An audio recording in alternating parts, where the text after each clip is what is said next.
La setmana passada es va posar la primera pedra del futur Centre d'Educació Infantil i Primària Esfaralló al poble de Santa Eulària.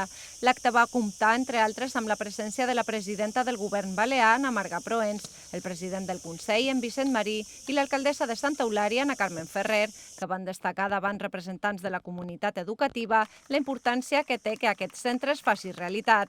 La construcció d'aquest centre, per això, ha estat des del primer moment una prioritat pel govern de les Illes Balears, escoltant aquestes reivindicacions històriques de la bellesa de Carme Ferrer. S'ha de ser conscient que la qualitat d'una societat va en la qualitat de la seva educació.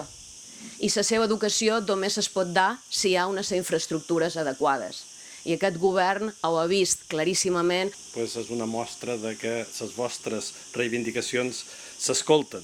I el més important, aquestes reivindicacions, aquestes necessitats es fan realitat. La construcció de la nova escola d'Esfaralló dona resposta a l'augment de la població en edat escolar que hi ha a Santa Eulària, un municipi que a més és el que més alumnes nouvinguts rep de tota l'illa d'Eivissa. Està previst que l'escola d'Esfaralló entri en funcionament el primer trimestre de l'any 27. Tindrà dues línies de 6 unitats d'educació infantil, 12 d'educació primària i una aula amb 7 places pels alumnes que necessitin d'un suport especial.